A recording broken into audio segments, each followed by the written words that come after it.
Well, Coach, first off, I guess it's been about 3 years since I talked with you last when the documentary came out, The House That Rob Built, and it's another big week for you. But how's the last 3 years been? Well, they've been good. Just been hanging out with my boys and the kids, and not doing much. I tried to improve my golf game. That did not work. So, following the Grizzlies, and it's all good. How's the painting? Weren't you getting into painting the last time we talked? No, no. Well, I might have been painting the house, but Okay. that's not a skill I developed. Gotcha. How is the family? Family's great. My son from the LA area and his wife and my two grandkids are going to make it this weekend, which is going to be fun. My other son they had planned a overseas trip quite a while ago, so they won't be here. But lots of my family's going to be here. Brothers, sisters, my mom is going to be here, and so it'll be a good get together with family. It's always a get together with family whenever it involves you, because whether it's your immediate family or your Lady Griz basketball family, there's always a bunch. I know last week you got the big N7 games, and what a wonderful turnout the last 2 weekends for Griz and Lady Griz basketball with Native American ties. What was that like? Oh, that was really, really good. It was so good to see four of my players were here, Tam and Sim and Corey and Malia, of course, were all here, and it was really nice to see the native tribes in this state get represented, and it was very touching and great to see them again. And they had good events at both the men's game the next week, and it was really good. It was a moving experience. We're talking with former Lady Griz basketball coach Robin Selvig. It's going to be now. Is it going to be Robin Selvig Court or just Selvig Court? Robin Selvig Court. I know that because I had to sign my signature about 100 times before they got one that they thought looked halfway okay. So.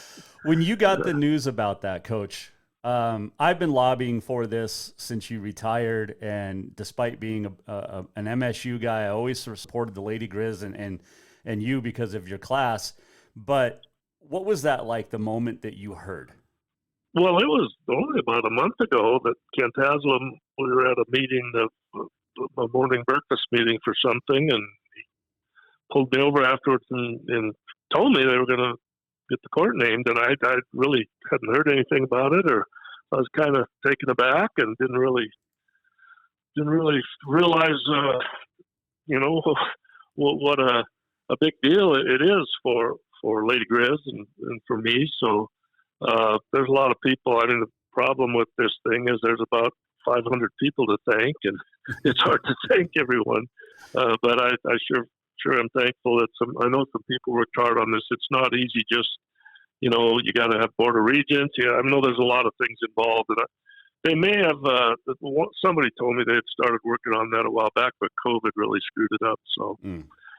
Anyway, it's going to be a fun weekend. I'm looking forward to it. There's a lot of good players are going to be there, and they always have something planned that just it ends up being fun. So it'll be great to see people. I've ended up becoming really good friends with Linda Weiler Jacobson, and she's been on the show a bunch. And I had Guy Almquist, the Capital boys coach, on the show last week, and he said, I don't know if a court naming is enough. I think the whole, building should be named after Robin Selvig. But Linda and I have been pushing for this, and I know she was a big factor behind helping get this done, and it's deserved, Coach, in my opinion. Well, I appreciate that, and of course, if you've been around Linda Weiler, you know the energy that she has. Just a little bit. Yeah, she's nonstop doing something and usually doing something for others. And the reason this has happened is the Lady Griz basketball players are just a wonderful bunch of people, and they're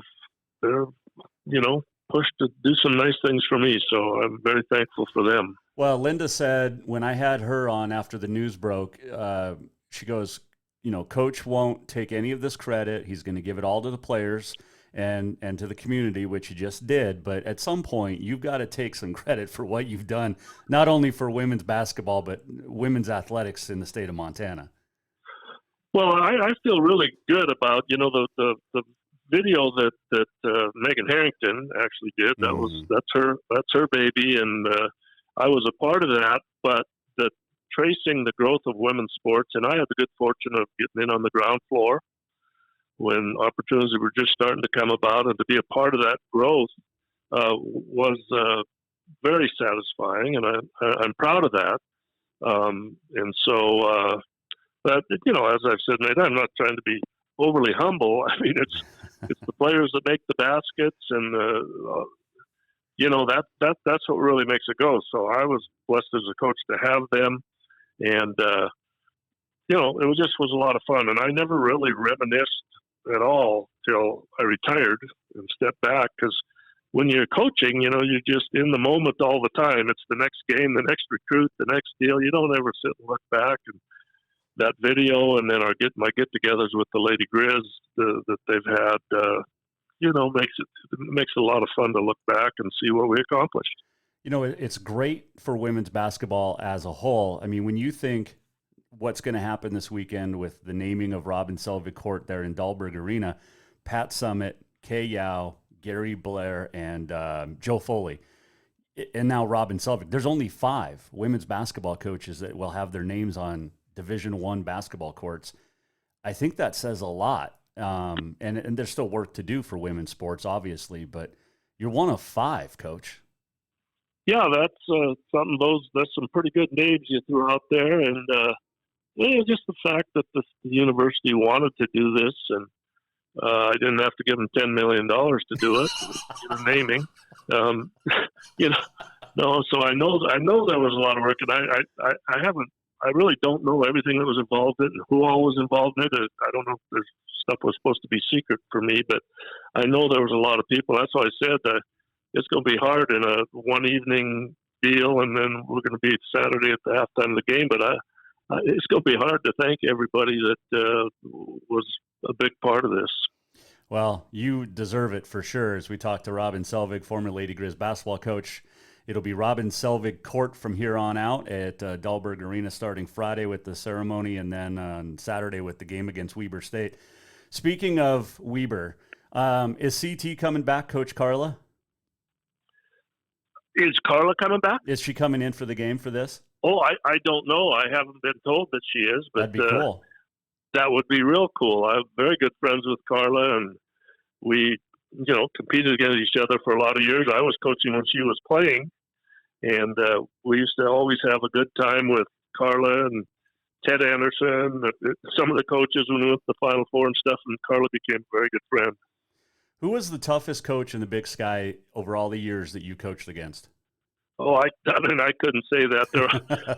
They're all good. I mean, believe me, there are no bad coaches in the Big Sky, and everybody's got pretty good players nowadays too. So it's a battle. They've got a heck of a competitive league this year. I think Montana State's sitting at the top right now, and there's about 2-3 teams, one game behind. There's a lot of good teams, and a lot of looking at scores is crazy. You see, well, if somebody gets drilled by somebody, then they turn around and beat somebody, so that makes it a lot of fun. Yeah, definitely. Speaking of former players now becoming coaches, I mean, you coached against some really good ones. You mentioned Carla Taylor at Weber, but Tricia Binford, now at MSU, Trish Bader back then with Boise State, Rochelle Sayers when she was at Weber. What's it like to see these players you coached against become successful coaches? Well, it's really fun to see. We've got three gals that are assistants now at some big programs too. My niece Jordy's with Utah, who's number 7 in the nation right now, and Katie Baker's with Washington, who just dumped Stanford, and Jace Henderson is at Nebraska, who's I believe top 25. So it's fun, and Trish is a good friend. She's done a great job at MSU, and of course I knew her because we had to figure out how to guard her when she was playing, and Rochelle's a Montana gal from Absarki that was a good player at Weber, and she's a good coach. And yeah, it's fun. It's fun knowing, you can follow scores, and it just makes it a lot more fun when you actually know somebody. When you go back to to Coach Sayers, did you recruit her? We looked at her. We did not end up getting her or taking her, however you want to look at it. And she ended up having a great career at Weber. I mean, she was a very good scorer and a really good player. And I don't remember what they used to come to camp, her and her sister, I believe, when they were little. And for whatever reason, first of all, you can't take everybody. Depends how many, if you're looking for guards or what the situation is. But she was a very good player at Weber for sure. You know, I've talked with Linda about this, but you always recruited the best. It didn't matter, in my eyes, you recruited the best players in the state of Montana and had them adapt to your system as opposed to fitting the system around certain players. And I've always respected that because you got the great talent. Didn't matter where they came from, but you were able to turn them into great Lady Griz players because you had a system that worked so well.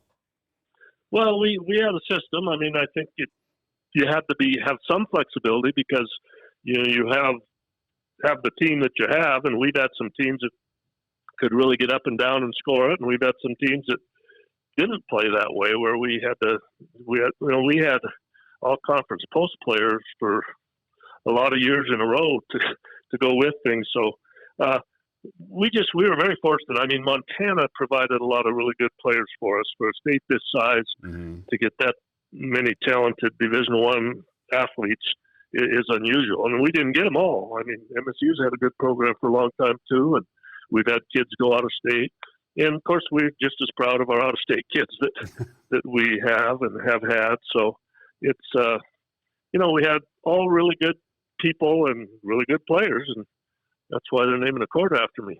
Which, yeah, I mean, at 865 wins, it's. Have you seen the design? Is it just your name, or how is it going to look?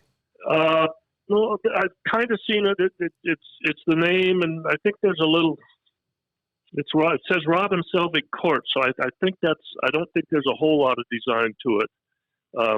It looks good. What they showed me once they had to get me to do about 50 autographs and find one they thought they could use. I kind of have a doctor's signature. But I haven't really seen it and stuff. Like I said, Friday night they're gonna. I guess my family and I are going to be there when they peel her back, or we're going to help them peel it back and show it. And of course, it won't be permanent what they're putting on right now. They won't get it painted on till the off season. They can't go slap some paint on it there's 3 or 4 games to go. Gotcha. When you look at the impact you had with Native American basketball, and I know we talked about it when House That Rob Built came out, but there's a new documentary coming out, and it's more specific on Native American basketball. What was how does that feel for you? Because you did change a lot of lives. Well, it feels good. I mean, I love those gals. I had tremendous Native American players here, and they're tremendous people, and I learned from them.